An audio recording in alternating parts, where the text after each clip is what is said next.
Hi everybody, hope you're doing marvelously well. I'm here with Roland from Eve Audio. Hello. Welcome. How are you? Not so bad. How are you?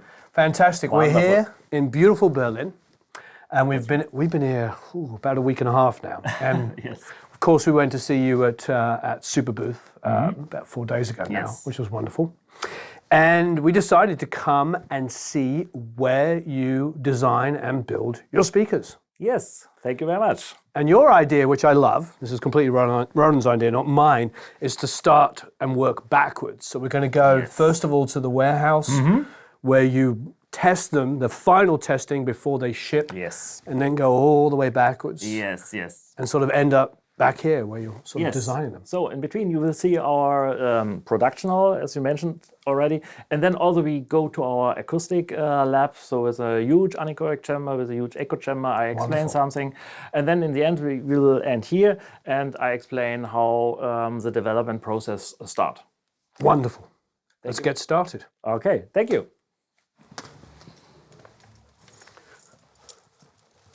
Wow, it's a pretty large warehouse. Yes.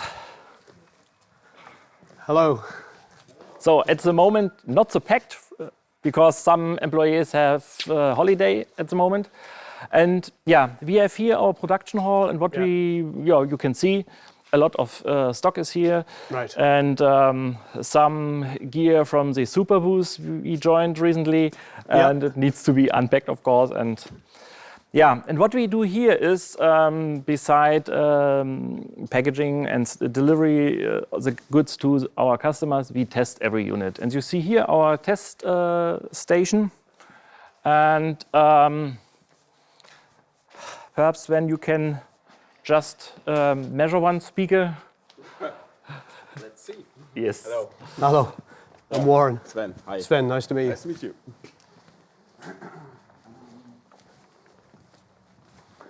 So and what we do here is we do a 1 meter standard test, and we adjust the speaker stick to a target curve, and you see some up and downs in the frequency response. This is caused by the room, but it doesn't play a role here because we adjust to the target curve, and the target curve, of course, represents also the room resonances we have here. Oh, I see. Yeah, but this is a fact we cannot avoid, and we cannot do a measurement for every speaker in our anechoic chamber. But I show you later our anechoic chamber, and you Fantastic. see how the frequency response is in an anechoic chamber.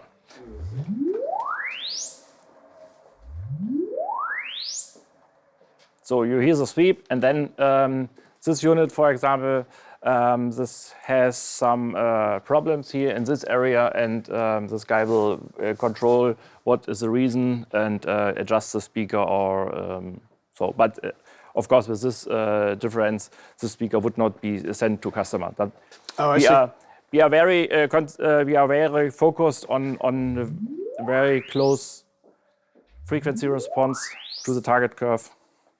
Yeah. So there's DSP in the speaker? Yes, there's a DSP in the speaker, and it was a decision when I started with Eve Audio. I don't would say DSP is better or analog is better. I don't like this discussion because in the end, the complete unit has to be developed in a right way, and I decided to go for a DSP just because of this user interface what we have. We have this front knob with the LED ring, and if you have this kind of user interface, then you need a microcontroller behind this knob, and if you have a microcontroller, then it's easier to control a DSP, to control analog electronic on this sophisticated way, then I would be really in another price range, what makes no sense. Yep, no, I understand. So you build the speaker as well as you can, and then use the DSP to correct any stuff. Yes, and also for separating the drivers with a different frequency range, of course, and limiters inside. So this is all controlled by the DSP section. Fantastic. Yeah. Here you see a filter board of our bigger speakers. We can go to the cabinets, and here you see the DSP and the Burr-Brown AD converter.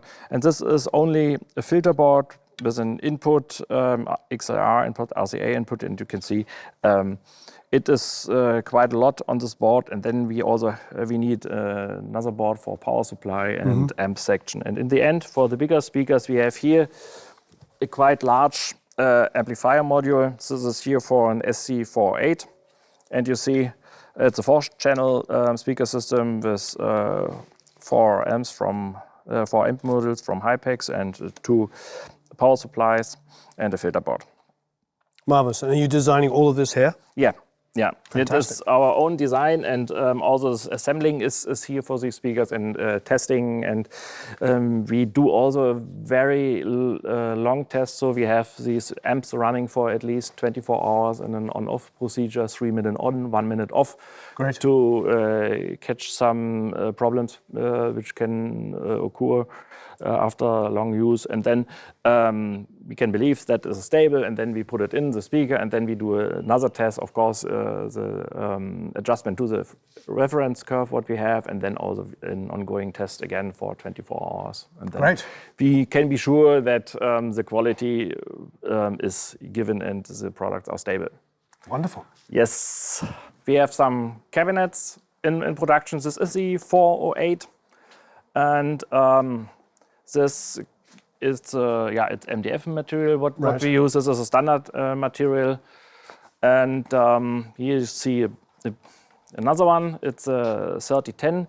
It's a 3-way system, and you see also this aluminum plate, and without drivers, and we can rotate this aluminum plate by 90 degrees, so you have a vertical and a horizontal version.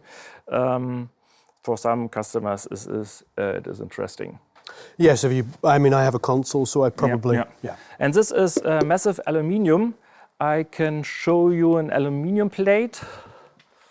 That would be aluminum for you, David, holding the camera. Okay, thank you very much. So this is a tweeter mid-range plate of an SC48. You see, fantastic. It's aluminum. And we do some preparation here for the LED ring. You see 2 plastics part needs to be combined, and then an electronic part is also mounted on this aluminum plate. This is a control panel, in this case for 3010, but it's the same for all models, only the software is different, and you see a quite large controller, the encoder, and an LED ring with these 24 or 23 LEDs. And this is also then mounted on this aluminum plate, and then hopefully it works.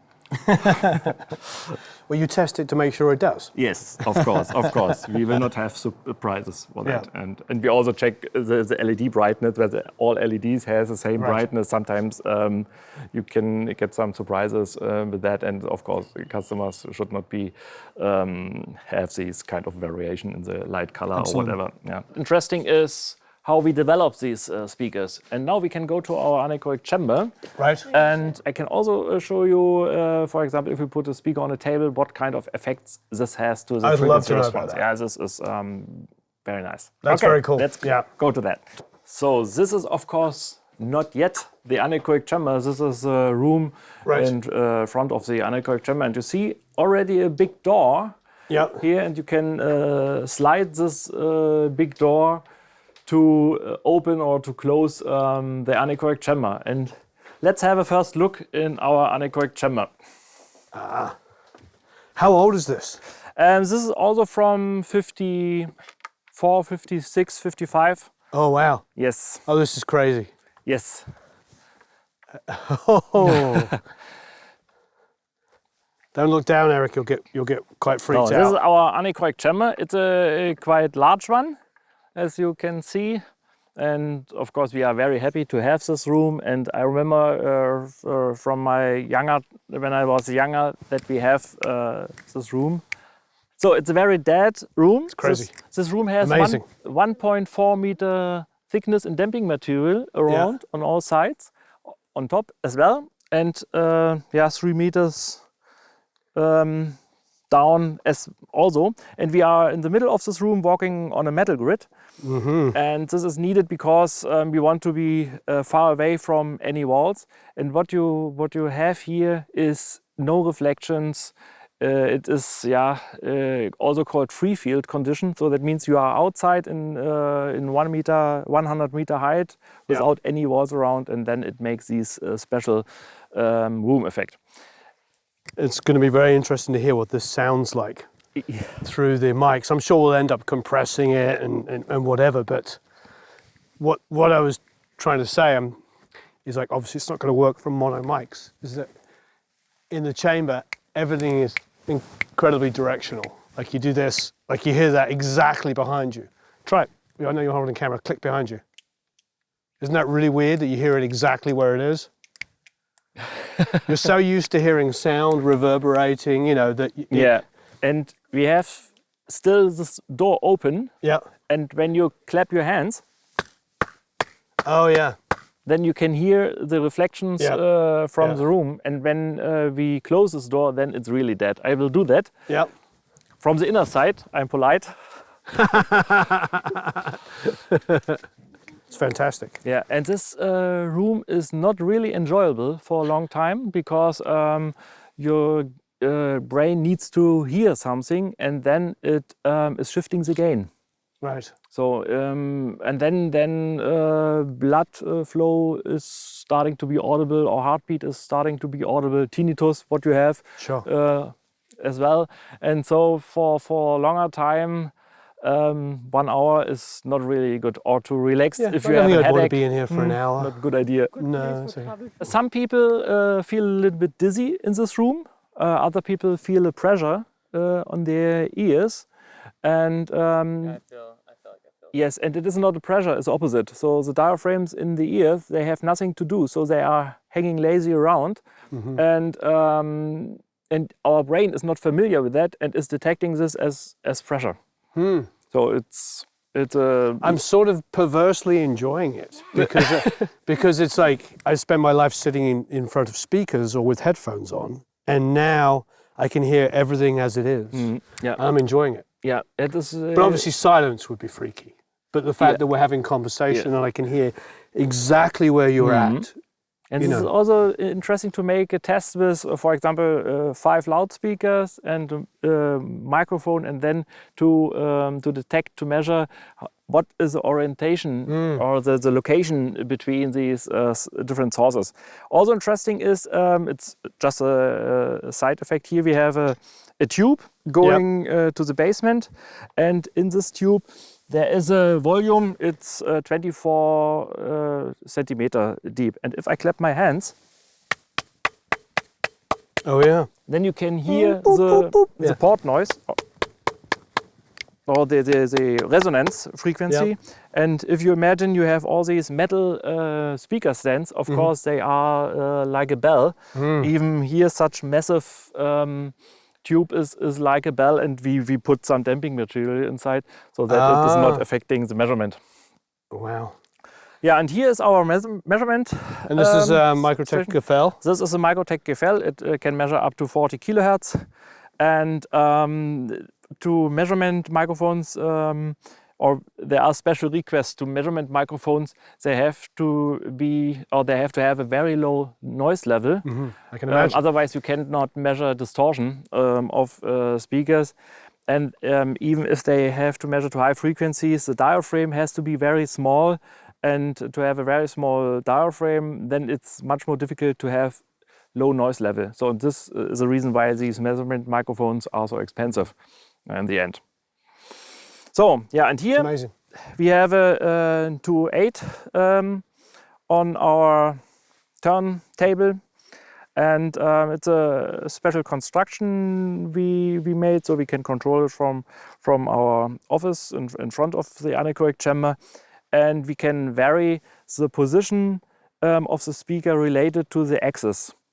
So, and it is you have to rotate the speaker if you want to make off-angle measurements. You have to rotate the speaker around the acoustical center, and this is somewhere here, if you turn it here in this direction, and if you would have it the axis in the middle of the speaker, then you would change the acoustical center or the source of the center by rotating, and this is to avoid.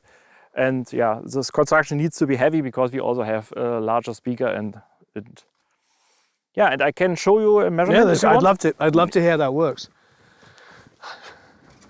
I find it really relaxing in here. Is that wrong of me? So we have the same measurement system here. So for example, this is a measurement of a speaker in an anechoic chamber.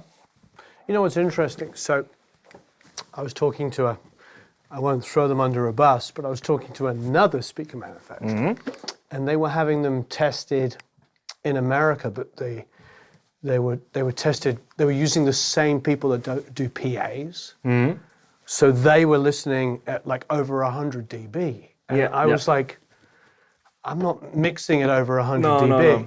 80 to 85 is the ideal place, and I'm pleased because you're measuring at 80 dB. Yes. And it is important to have to measure the frequency response without any distortion. And of course, we can higher the level, and we do that during the R&D process. But at the moment, to measure the frequency response, it makes no sense to put a driver into compression area, and then the frequency response changes, and then you have a bad result. Plus, for me, you'd want to measure it at the optimum level that people work at, which is like 80 to 85 dB. So, and now we can do an experiment. I put a plate between the microphone and the speaker, and then you can see how the frequency response will change only because of one reflection we add to the measurement. Oh, that's interesting. We have these situations. It could be a place where a sound engineer is sitting in front of a desk or of the mixing console, and then the speaker. And of course, it varies between the distances. Also, in this direction, we have different sizes, different distances. But just to show you what could happen with one plates, let's see.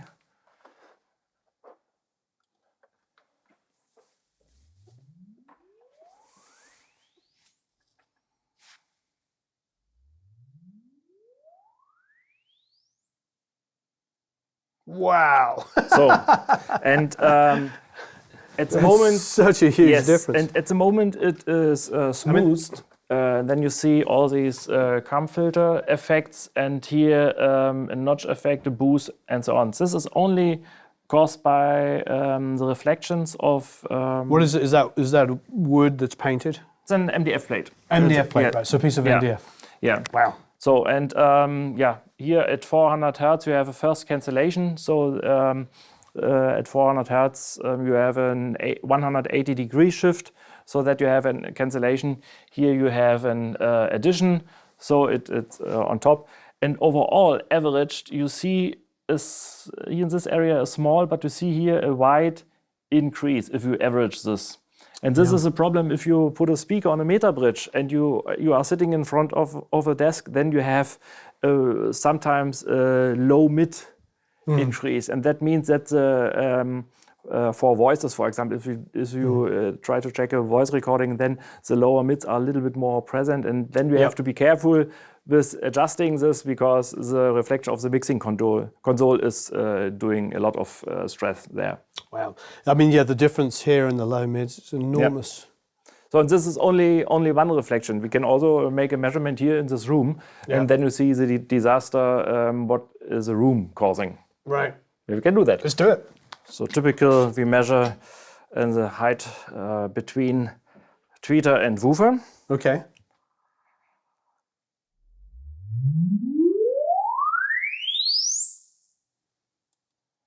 So here we have another frequency response, and you see we have the same level in the tweeter area, but we have here some room effects. And going to the bass, you see here at 40 Hertz, in comparison to the original file, we have nearly 8 dBs, or we have 8 dB bass increase. So, but 80 Hertz, we have suddenly 7 dBs less. So what's interesting is is that it's remarkable how close-ish the mid-range is from about here up. Yes. Because of the directional aspect of the tweeter going straight at it. Because your tweeters are what, 2.8, did you say? Yeah. Yeah, 2.8 and above, so this is directional from here. Yeah, yeah. But the low end is insanely different. And then just to explain what an anechoic chamber is doing, when you play normal music here in this room, then it sounds very thin. And right. Because for bass reproduction, you need a wall or room. So and sometimes you have it in live concerts or where street musicians are playing on a place, and if they don't have a wall behind from a shop or whatever, and they have a double bass player, then this double bass player sounds very thin. But immediately, if he is in front of an wall, it sounds more impressive. Tip for busking. Yes. When busking, stand in front of a wall. Yes. So that's great. Anechoic chamber. I mentioned before we also have an echo chamber. And now the question is, what is the difference? Of course, every echo chamber has an echo, and here we don't have any echo effects or any reflections. But perhaps to explain it in a different way, if you put this room in an optical domain, then we could say this is an ideal black room. And if we could go with a laser pointer in this room, we could show around this laser pointer. No colors. No colors, so you would not see the dot of the laser pointer. You have to look into the laser pointer. You can do it twice because you have 2 eyes, then your eyes are gone.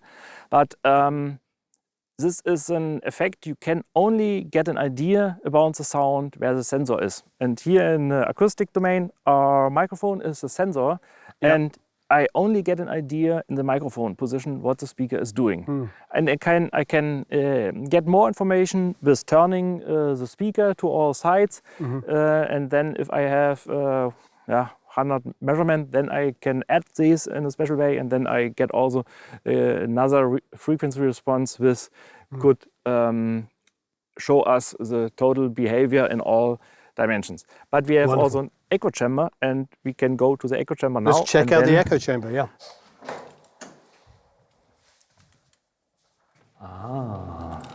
Oh, wow.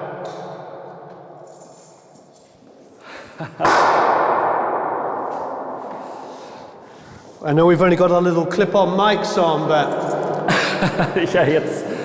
Now it is much more difficult to understand, to talk to each other. Oh, yes. And without us, we have a reverberation time about 18 seconds. 18 seconds? 18 seconds, it's like a cathedral. And you see on top the plates we have mounted, and these plates help to have a more diffuse sound field in addition, because you want to have a diffuse sound field so that you can measure nearly the same on special positions. We would describe this room in an optical domain, and this is an ideal white room. So we go with a laser pointer inside, and you would see the dot of the laser pointer, but you would also see if there is some light energy going to wrong sides. And this is happened with the speaker as well. So the speaker is not emitting energy to the front. Speaker is also emitting energy to all other sides, frequency dependent. And if you add all these frequency responses, then you get normally a falling curve, more energy in the bass, and then it falls down. And the way how it goes down, the level, describes also how the speaker should sound in a normal room. You can say a normal room is between from the acoustic behavior is between an anechoic chamber and an echo chamber. So interesting. And now we can use both extremes to measure the speakers, and this is very helpful, of course. Interesting. I've never heard anybody explain that before. Yeah, and the problem is if you compare all speakers with a flat frequency response, they sound not the same. And I think in your praxis you will sometimes have the effect. Yeah, everybody is proclaiming a flat frequency response with your speaker, but they sound so different. Why? Sure. and the reason is off-axis behavior, what we can detect here. And I made, by myself, I made this test. I put SC207 with 3 different tweeters, and I adjusted these 3 models to a flat frequency response measured in an Anechoic Chamber, and then I put these 3 speakers here to this room, and in an area higher than 1.5 kilohertz, I had more than 10 dBs difference in the frequency response. Oh, that's in the incredible. total energy amount. And this, of course, is audible if you have a normal room without these big reflections, or these huge reflections. Then, of course, you have all the reflections from the sides, from the wall, from the backside, and this is different between each speaker. And this makes the difference audible then in the end. That's amazing. When we play music here in this room, then of course it's not an ideal listening room. And sometimes we have this in concert halls or in former factory halls, production halls, and then they try to organize concert, and then it sounds so awful because you have so much echo. And the same is happening here. And if you listen and you can walk around, you will not hear so much changes because the reflections are so dominant here in this room, and it's not enjoyable, not for me.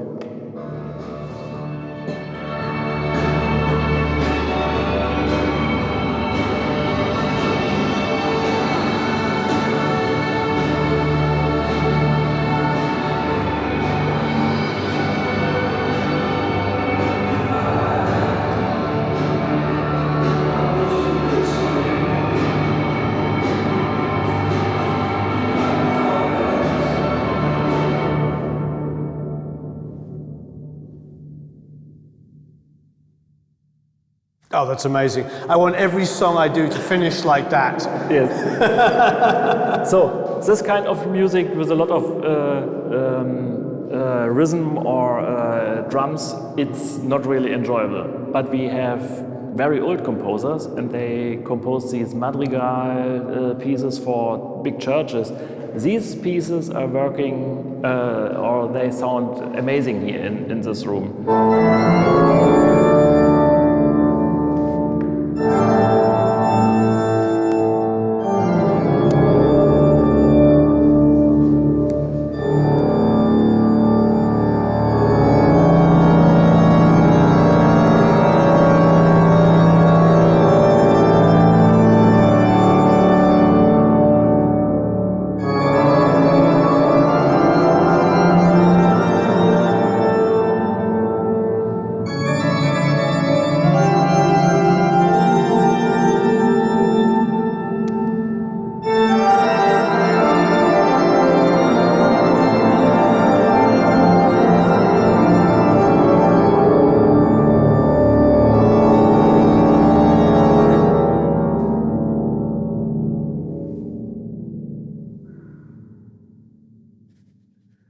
Amazing. How do you compare the anechoic chamber to the opposite? What's the process? There is a third party involved, just listening. So Right. when I start adjusting a speaker, I go in the Anechoic Chamber, have a frequency response in mind close to flat. It's not really flat for some reasons, because I try to have room acoustics already taken into account for the final adjustment. Then I go to the echo chamber, do a measurement here, see from the energy behavior, perhaps there's something, certain frequency range to dominant or not. And then I go in a listening room, several listening rooms, do the listening session with different kind of musics, also big orchestra pieces. So I sit there with a score, follow the voices, and then when for example, the second violin disappear, although in the piece they have an important part, then I can say, oh, there's something wrong with the speaker or with the position of the speaker in the room, what I showed you before. And then it's a gambling between these three occasions what I do. Measurements in the Anechoic Chamber, measurements here, and listening. And then... So it's science and art. Yes, yes. Yeah, in the end, it's a kind of mastering process, or what you do with the speaker, because if you see a frequency response on a screen, it is in a way flat. But is there a wide plateau, half dB increased? This is not so visible in the frequency chart, but it is audible. So, and the opposite, if you have a very small peak, higher, it's visible in the frequency chart, but it's not so audible. So this is, you have to get these experiences and then listening, and I do it mainly with classical music, with choir, with these, because I know how these instruments has to sound, a violin or a flute or so, but for electronic music, for example, it's way more difficult to say what is a really original sound. And the dynamics. So now we're back in Yes. our reverse order video, and we're going to talk about the basic design. Well, basic's a big word. The complex design. Yes, indeed. In a loudspeaker, we have mechanical components, drivers, tweeter, woofer, and the cabinet itself, and also we have electronic design. In our case, we have here you see an amplifier of a subwoofer unit, and we have a DSP inside. So it is not the electronic design; it is also software design what we do. And here in this place, we do the prototypes, the prototype development, and also the software. And this is for the electronic. And here, for example, a subwoofer amplifier with a power supply. An analog filter section for the satellite channel, and a digital board with a DSP and power amp for the woofer itself. And also you see here a lot of measurement tools what we have to get into it. So we have, for example, here an oscilloscope, we have here a D-scope where you can measure distortion, frequency responses, and also important here a power measurement system, so you can measure really what is the power consumption of every device under the different cases. On this computer you see a frequency response of a subwoofer filter curve, and beside or on the side of this desk you see our small speakers, and this is a kind of use for these small speakers close to a desktop, and of course our employees, they like to use EVE monitors and to having fun on their workplace. Yep. In the next office we have our mechanical construction, and it is mainly on my desk, and we can go to... We'll check that out. I do like this, that you're still doing calculations by hand. Yes. It is, I think it's for the programming staff to calculate LED brightness. Here's sample programming ongoing, and we try to find the best solution. Absolutely, fantastic. And you've got the breadboard here where you're yes. where you're designing stuff. Yeah, this is for quick and dirty design, just to check a new circuit, what we want to use. Also, it's not a complete implementation of a circuit, because it's much more complex. But here is a sample board of an amplifier, and then a microcontroller, and I2C extender, and a knob. And so we try some special functions, and this is sometimes easier to have it here on such handmade evaluation board. I love that. Fantastic. All right, so we're going to the next room. Yes, here we do the mechanical, or I do the mechanical construction, meaning the cabinets, the faceplates for the amplifiers, driver design, whatever. For example, here on screen you see a 3D drawing of, or 3D construction of our biggest air motion transformer. And when I turn the screen, then you see there is a construction behind. Oh, fantastic. And this is my tool to develop mechanical structures, mechanical design. And here, for example, is you see the cabinet. It is indeed orange. Felt, pull plate, the diaphragm, the folded diaphragm, and the diaphragm holder magnets, and the black front plate of this air motion transformer.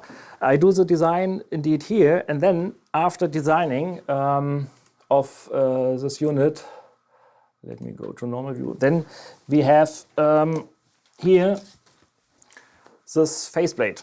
Yeah. You see, this is this faceplate. And we do all the prototyping here, and then we decide who is making the production. So sometimes for the big air motion transformer, we do it in-house here, and we have here an unfolded diaphragm. Here is the folded diaphragm, what you have seen here in the diaphragm holder. You see the diaphragm holder and the folded diaphragm. And this is also be done here. And we also have a small air motion transformer from the normal SC series for the smaller SC series speaker. And this is one part, and of course the other part is cabinet. And here I have a very, very first prototype when I started with Eve Audio. It's a raw wooden cabinet of first SC205. You see there's no knob. The diaphragm material is different, and also the shape of the faceplate is different, and no amplifier inside. Bass reflex port is already existing, but you see some connectors for woofer and tweeter, and then we have an external amp, and then we do the filter design, and step by step from this very first prototype, we can get an idea how it should sound, how it will sound, and then parallel to that, the electronic design is happening with the software development, and then we put it together in black, the cabinet then. And of course, all the side work is also needed, packaging, manuals, certification, and yeah. Now, explain to me a little bit about this sort of ribbon tweeter, the concertina effect is really interesting. You see an unfolded diaphragm, Yeah. and you see this folded diaphragm in the diaphragm holder. So the location is something like that. Okay. So, and here you see the aluminium bars on this diaphragm. Yeah. And also you see that the aluminium bars nearly cover the whole diaphragm. Right. When we compare to a normal woofer, then you see a voice coil and the diaphragm. And the voice coil is a motor, and this voice coil is located in a very strong magnetic field, and if the music signal goes through the wires, through the voice coil, then it starts moving. And there's a lot of hope that the diaphragm moves in the same way like the voice coil is moving. This is a case for low frequencies, it's one-to-one, but for higher frequencies, it starts to move differently. So the diaphragm moves differently from the voice coil. I can show you with just the paper. We have here schematics. This is a wonderful paper. So, if I have a diaphragm, I move the diaphragm for low frequencies. You see my hands are the motor, and the diaphragm is following the motor.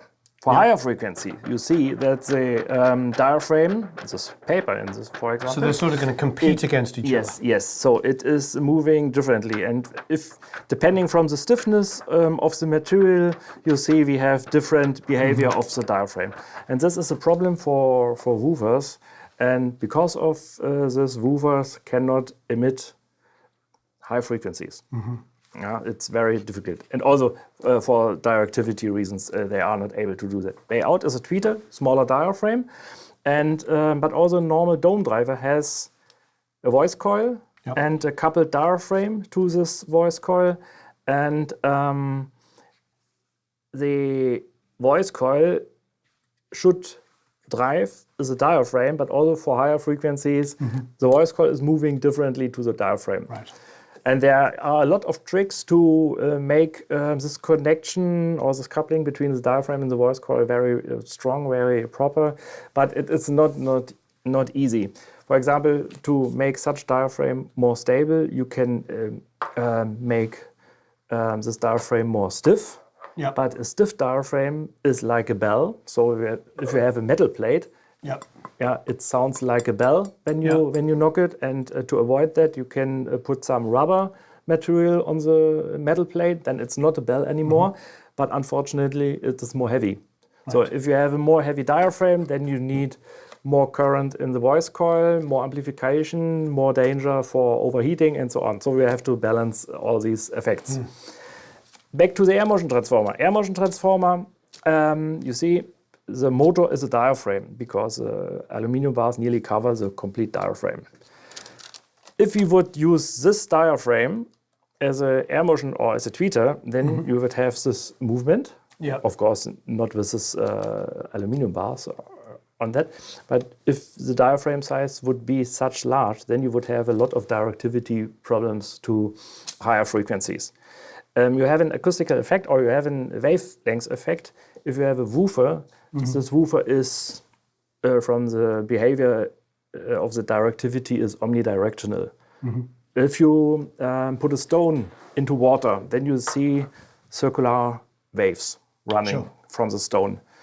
And this is what what in a woofer section or a bass section is happening. If you put a oil ship carrier in the ocean and you are swimming, then you see parallel wavefronts running to you. And this is the wavelength situation for tweeters. So, and this is the reason why you can detect where high frequencies comes from, because they are has a smaller directivity. Sure. To avoid this effect that the diaphragm is so large, the idea was to fold the diaphragm, and then it is smaller in the end. Right. And then you have a magnetic field. This is in this direction. Current goes up and down in this direction. And then the walls of the fold, of each fold, are moving to each other. So, and this is an effect, in comparison to your breath can go very slowly, and the speed through a mouth can be much higher. This is this effect. Right. Yeah. And we have a speed transformation between the wall speed and the airspeed between the walls, so up to 4:1. And this helps to generate much more resolution in the tweeter section and less distortion. And in the result, you have more resolution, and for some people, it's a new experience to listen to speakers with an air motion transformer. Right. And because of that, I adjust this air motion transformer very carefully so that this air motion transformer is not too loud. For sometimes you have speakers with a quite high-leveled tweeter section, and in the first listening experience in a shop also, they sound impressive. So, oh wow, what kind of tweeter resolution? But for a long time, then you say it's too bright, or brass is going too much in the ears. And so I'm very careful with the tweeter section so that people get not or are not ear fatigue. No, this is really exciting. I've never seen anything quite up this close, and so this is really intriguing for me. Now, my question is this here? Yeah. Is this positively affecting it? What I mean is, like, do you make these a certain size so they enhance frequencies? Because I would imagine they might affect it, yes. Of course, you have wave... Because I notice it's narrower here and then gets wider in the middle. Yes, this is... so it's tuning it. It is, in acoustics in general, it is difficult if you have same distances.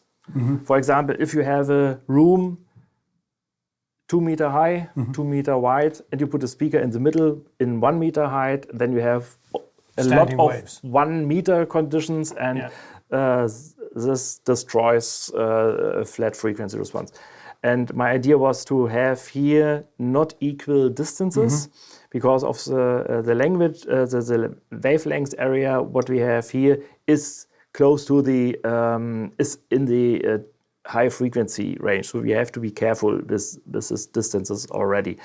From the directivity, it is this complete area what is important. So the slices are not playing such rules. So it is an addition of all these secondary sound sources, and in the end we have a directivity of a tweeter with the same diaphragm size in comparison to this area here. Right. Yeah, I just wondered, so that doesn't play into it at all? It doesn't change the sound at all? No.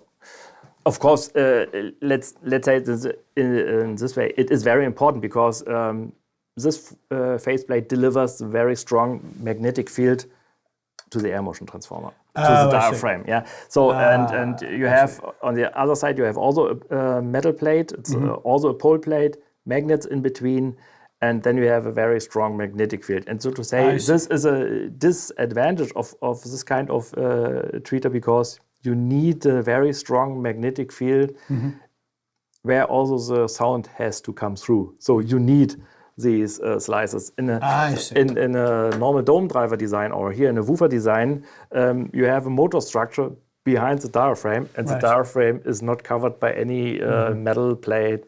So, and that's the reason why we just need these. I see, because I wonder, because I thought to myself, well, why cover them? So that makes sense. Yeah, it's not only security against touching the diaphragm. Yeah, so we have different sizes of the air motion transformer. A smaller one for the SC 204 till or up to SC 408. So I assume that this can go down lower in frequency response, and this is higher. Yes, it is always the case. Larger diaphragm allows lower design. It's the same like instruments. A double bass needs to be so big because of the low frequency what they want to emit. And this is the same with drums, with trumpets, posauns, large size, lower frequencies. And the same is here the case. Wonderful. So logic prevails. Yes. Yes, that's good. Marvellous. Well, thanks ever so much for showing us. It's pretty amazing. Yeah, thank you. The whole tour has been incredible. I think we're going to... I personally learned a ton. So. And we could talk for hours more about construction and music and whatever. We could definitely talk about music for as long as you like. I love that. Yeah, that'd be good. Would you be willing to answer any questions and comments we might get? Yes, I guess. Yes, I guess. I think that's a yes. Yes, it's a yes, of course. Thank you ever so much. Thank you very much. Have a marvellous time recording, mixing and listening.